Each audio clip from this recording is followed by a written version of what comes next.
नमस्कार, आप सबका स्वागत है चेतन भारत लर्निंग में। और इस सप्ताह हम विज्ञान एवं प्रौद्योगिकी के क्षेत्र में 9 अगस्त से लेकर 15 अगस्त तक किन खबरों ने सुर्खियां बटोरी उस बारे में चर्चा करेंगे। तो चलिए सबसे पहले नजर डाल लेते हैं उन विषयों पर जिन पर आज हम चर्चा करने वाले हैं। सबसे पहले हम बात करेंगे, कर्नाटक ने बल्क ड्रग पार्क विकसित करने के लिए केंद्र से सहायता मांगी। तो इस खबर में हम ये समझेंगे कि बल्क ड्रग पार्क क्या है और हमें इनकी क्या आवश्यकता है, हम इन्हें क्यों विकसित करना चाहते हैं। अगली खबर है, तकनीकी गड़बड़ी के कारण इसरो का उपग्रह प्रक्षेपण विफल। तो हम इस विफलता के बारे में बात नहीं करेंगे, हम बात करेंगे EOS-03 के बारे में, जिसके बारे में हम पहले भी बात कर चुके हैं, पर समझेंगे कि क्यों ये प्रक्षेपण विफल हुआ और GSLV के बारे में कुछ खास तथ्य जानेंगे। अगली खबर है नासा से संबंधित। नासा जो कि अक्टूबर में अपना एक मिशन लॉन्च करने वाला है जिसका नाम है लूसी मिशन।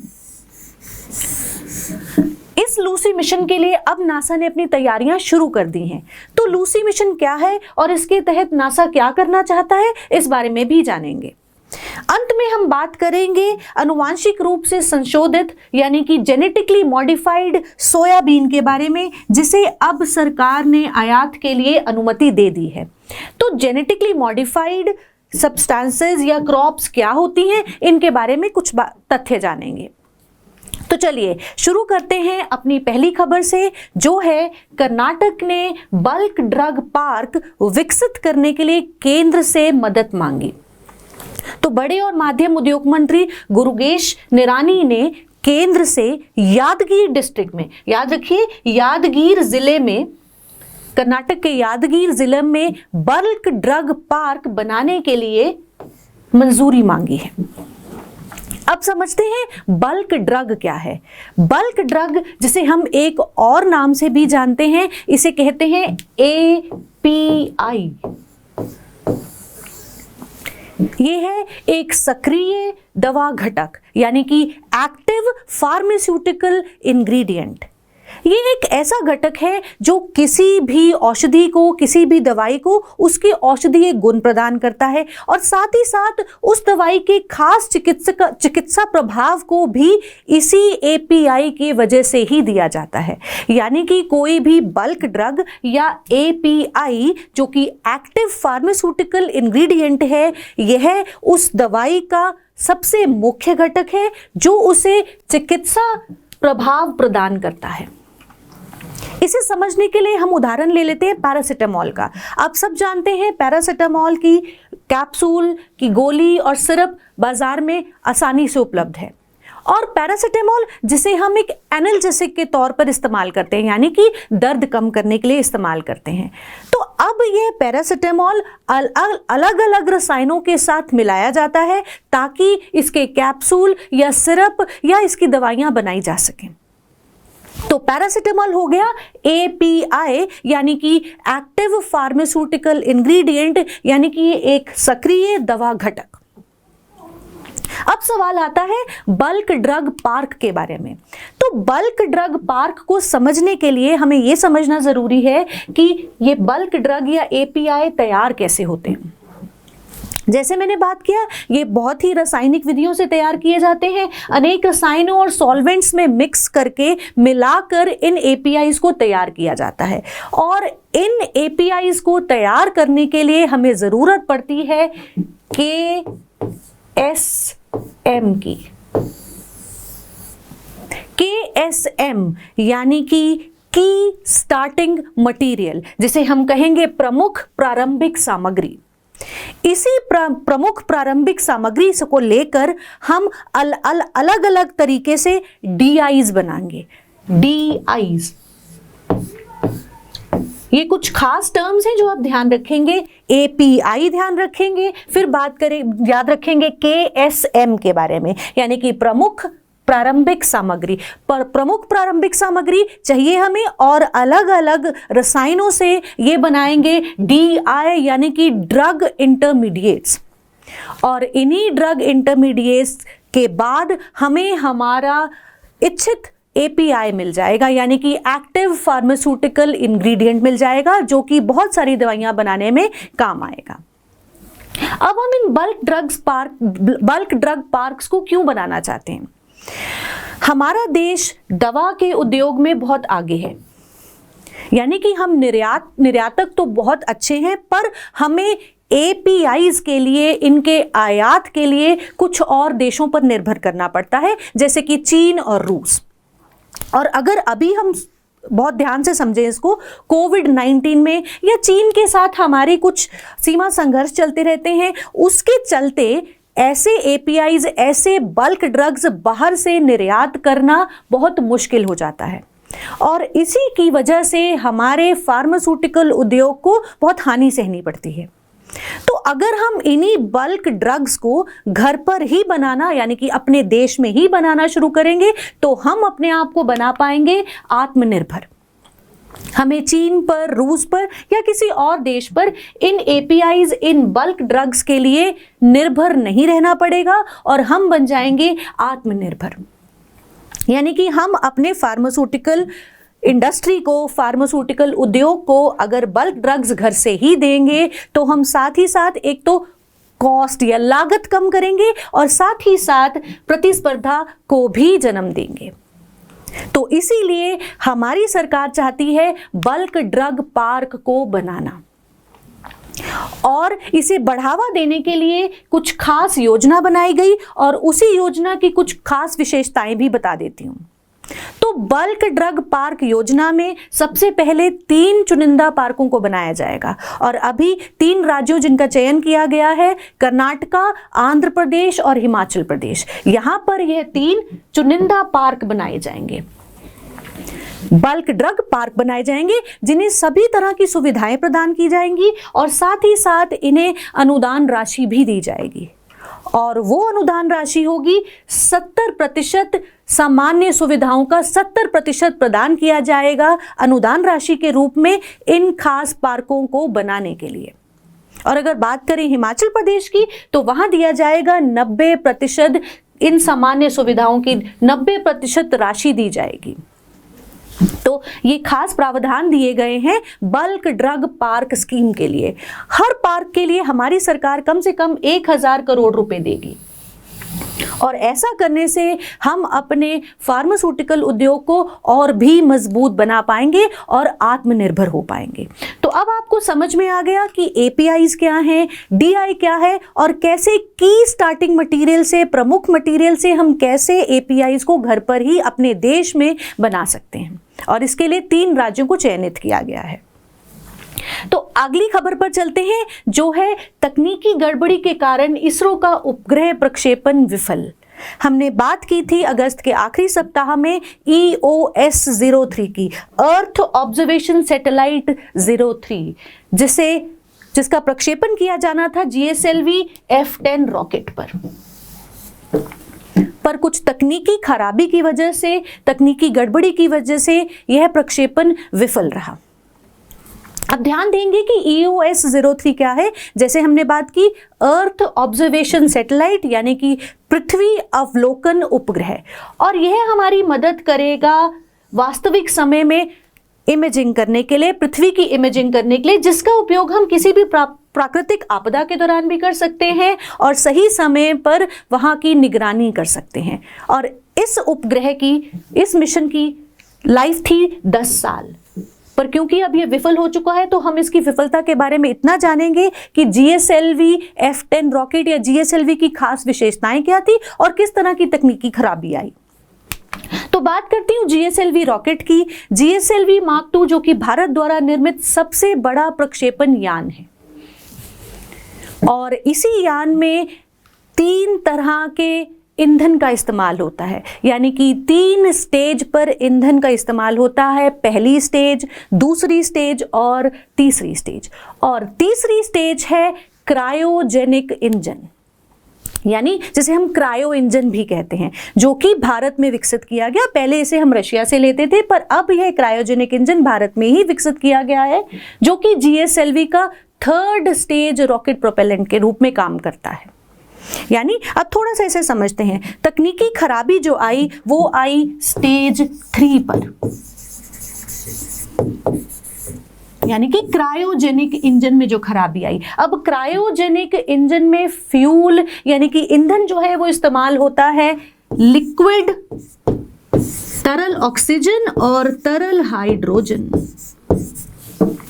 जिनका तापमान बहुत ही कम है, इसीलिए नाम है क्रायोजेनिक। तो क्रायो अक्षर अगर आप कहीं पे पढ़े या सुने तो आपको समझ आ जाना चाहिए कि यहां पर बहुत ही कम तापमान की बात हो रही है। तो क्रायोजेनिक इंजन में बहुत ही कम तापमान पर इस ईंधन को इस्तेमाल किया जाता है। लिक्विड ऑक्सीजन जिसका तापमान रखा जाता है -183 डिग्री सेल्सियस, और लिक्विड हाइड्रोजन जिसका तापमान रखा जाता है -253 डिग्री सेल्सियस। कुछ तकनीकी खराबी की वजह से इस क्रायोजेनिक इंजन में यूज होने वाले इस ईंधन की इग्निशन नहीं हो पाई, यानी कि इसे प्रज्वलित नहीं किया जा सका। तो इसी तकनीकी खराबी के चलते यह प्रक्षेपण विफल हुआ। अगली खबर पर चलेंगे जो है नासा के लूसी मिशन से संबंधित। नासा का लूसी मिशन जो कि अक्टूबर में शुरू किया जाएगा, उसके लिए तैयारी शुरू कर दी गई है। तो लूसी मिशन क्या है? लूसी मिशन है, पहली बार कोशिश कर रहा है नासा ट्रोजन क्षुद्र ग्रहों को पढ़ने की, उनके बारे में समझना चाहता है। ट्रोजन क्षुद्र ग्रह या ट्रोजन एस्टेरॉइड्स, और ये खास क्षुद्र ग्रह बृहस्पति ग्रह की कक्षा में पाए जाते हैं और माना जाता है कि यह हमारे सौर प्रणाली के कुछ बचे हुए हिस्से हैं। यानी कि जब पृथ्वी बनी और अन्य जुपिटर और अन्य प्लैनेट्स बने, तब यह बचे हुए अवशेष एस्टेरॉइड्स या जिन्हें हम क्षुद्र ग्रह कहते हैं, यह रह गए। और अगर हम इन्हें समझ लेंगे तो शायद हम अपने सौर मंडल को और अच्छे से समझ पाएं। वापस आती हूं इन्हीं ट्रोजन क्षुद्र ग्रहों पर। ये छोटे क्षुद्र ग्रह दो झुंड बनाते हैं और ये खास दो झुंड पाए जाते हैं लैग्रेंज पॉइंट्स, लैग्रेंज बिंदु L4 और L5 पर। आगे चलने से पहले आपको ये समझा दूं कि लैग्रेंज बिंदु क्या है। लैग्रेंज बिंदु 5 है, L1, L2, L3, L4 और L5।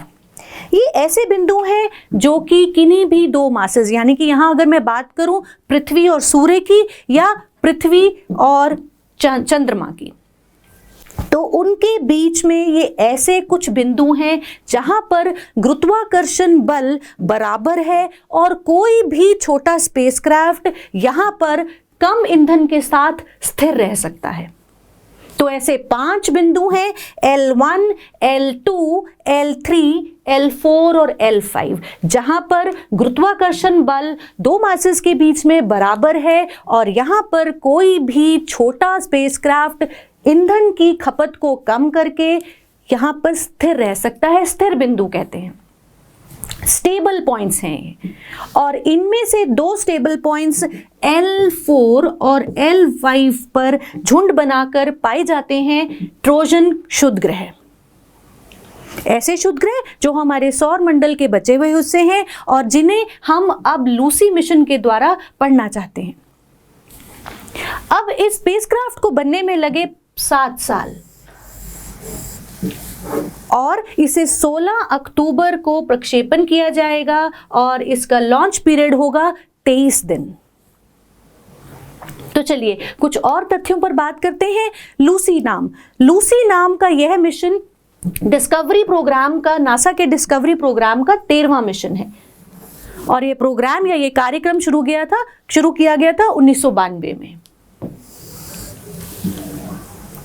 साथ ही साथ ये भी बता दूं आपको कि लूसी नाम रखा गया इथियोपिया में पाए गए 1974 में एक ऐसे होमिनिड या वानर जीवाश्म के ऊपर लूसी नाम रखा गया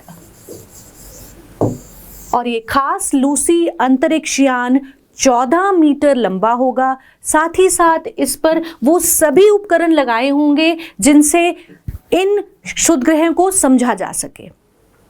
ठीक जी, तो L4, L5 पॉइंट्स पर पाए जाने वाले यह ट्रोजन क्षुद्र ग्रह और इन्हें समझने के लिए है लूसी मिशन, और लूसी मिशन है नासा के डिस्कवरी प्रोग्राम का 13वां मिशन।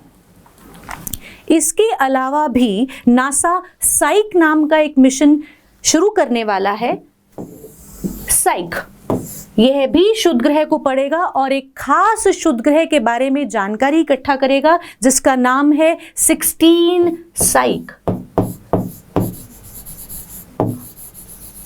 जो कि एक विशालकाय धातु से भरपूर क्षुद्र ग्रह है। तो शुद्ध ग्रह क्या है आपको ये समझ में आ गया। लूसी मिशन किस बारे में है ये भी ध्यान रखेंगे। ऐसे ट्रोजन शुद्ध ग्रह जो कि L4, L5 लाग्रेंज बिंदु पर पाए जाते हैं और यह होंगे बृहस्पति की कक्षा के पास। तो इन्हें समझना, और साथ ही साथ दूसरा मिशन नासा का, उसका नाम भी ध्यान रखेंगे जो है साइक मिशन। तो चलिए अब हम बात करते हैं अपनी अगली खबर के बारे में, जो है क्रश्ड जेनेटिकली मॉडिफाइड सोयाबीन के बारे में। यानी कि अनुवांशिक रूप से संशोधित सोयाबीन को अब सरकार ने मंजूरी दे दी है कि हम उसका आयात कर पाएंगे। अब इस खबर में हम समझेंगे कि जेनेटिकली मॉडिफाइड अनुवांशिक रूप से संशोधित क्रॉप्स क्या हैं। हम किसी भी फसल को अनुवांशिक रूप से संशोधित क्रॉप या फसल क्यों कहते हैं। अगर हम बात करें जेनेटिकली मॉडिफाइड क्रॉप, अच्छा उससे पहले एक और तथ्य जो मैं आपको बता दूं, ये खास सोयाबीन एक बहुत ही महत्वपूर्ण घटक है हमारी पोल्ट्री फीड का। यानी कि हमारा पोल्ट्री उद्योग जो कि बहुत समय से जूझ रहा है कोविड-19 से, और उसके बाद कुछ खबरें आई एवियन फ्लू के बारे में, उससे हमारे पोल्ट्री उद्योग को बहुत नुकसान हुआ है। और पोल्ट्री की खुराक या फीड जिसमें सोया भोजन बहुत ही महत्वपूर्ण भूमिका निभाता है, उसके दाम दोगुने चौगुने हो गए हैं। तो इसी के लिए हमारी सरकार ने अब जेनेटिकली मॉडिफाइड सोयाबीन को आयात करने की अनुमति दे दी है। बात करती हूं अनुवांशिक रूप से संशोधित या जेनेटिकली मॉडिफाइड क्रॉप्स के बारे में। तो ये एक ऐसी ट्रांसजेनिक या जीएम फसल है जिसे हमने जैव प्रौद्योगिकी के वजह से, यानी कि बायोटेक्नोलॉजी की कुछ खास टेक्निक्स यूज करके हमने बनाया है कृत्रिम रूप से। इससे हम फसलों में वो खास जीन डाल सकते हैं जो खास परिणाम देंगे जो हम चाहते हैं। उदाहरण के तौर पर मैं आपसे बात करूंगी बीटी कॉटन की। बीटी कपास की अगर बात करूं तो बीटी नाम आता है एक खास बैक्टीरिया से जिसका नाम है बैसिलस थ्यूरिजेनेसिस, वहीं से नाम आया बीटी। अब ये बैसिलस थ्यूरिजेनेसिस बैक्टीरिया के अंदर एक जीन पाया जाता है जिसे हम कहते हैं क्राई जीन, जो बनाता है बीटी टॉक्सिन। ये उदाहरण के तौर पर मैं आपको समझा रही हूं कि अनुवांशिक रूप से संशोधित क्रॉप्स कैसे, फसलें कैसे बनाई जाती हैं। बीटी कॉटन की बात अगर करें, बीटी कपास में यह जीन डाला गया बैक्टीरिया बैसिलस थ्यूरिजेनेसिस से, जहां से यह टॉक्सिन बना, यानी कि विष बना बीटी टॉक्सिन। यह बीटी टॉक्सिन अपनी विषाक्तता दिखाता है पिंक बोल वर्म पर, यानी कि कपास का कीड़ा जिसके लिए यह विष के समान है। और इसी जीन को हमने फसल में डाला, उससे फसल में यह खास तब्दीली आ गई जिससे अब अगर पिंक बोलवर्म इसे खाएगा तो उसके लिए यह विषाक्तता उसका अंत करेगी। तो ये है जेनेटिकली मॉडिफाइड क्रॉप्स, या जिसे हम कहेंगे अनुवांशिक रूप से संशोधित फसलें। ट्रांसजेनिक क्रॉप्स भी इन्हीं का नाम है। वापस आती हूँ इस सोयाबीन पर, जो कि पोल्ट्री फीड का एक अहम घटक है, इसीलिए हमने इसके आयात को अब सरकार ने मंजूरी दे दी है। तो आप समझ चुके होंगे कि अनुवांशिक रूप से संशोधित फसलें क्या हैं। पर साथ ही साथ इन्हीं फसलों के कुछ दुष्परिणाम भी होते हैं, इसीलिए इन्हें लाना या इनका उपयोग करना बहुत ही सही ढंग से होना जरूरी है। और इसी बात के लिए खास ध्यान दिया जाता है, जिसके लिए हमारे पास है GEAC समिति, यानी कि जेनेटिक इंजीनियरिंग मूल्यांकन समिति। और ये ध्यान देती है कि कोई भी अनुवांशिक रूप से संशोधित फसल का क्या परिणाम होगा, उसका पूरा ध्यान रखते हुए ही किसी फसल की वाणिज्यिक रिहाई की अनुमति दी जाती है, यानी कि उसे कमर्शलाइज किया जाता है। और साथ ही साथ अगर कोई भी व्यक्ति अस्वीकृत जीएम वेरिएंट का इस्तेमाल करता पाया जाता है तो उसे पर्यावरण संरक्षण अधिनियम 1986 के तहत 5 साल की सजा हो सकती है और 1 लाख रुपए का जुर्माना भी भरना पड़ सकता है।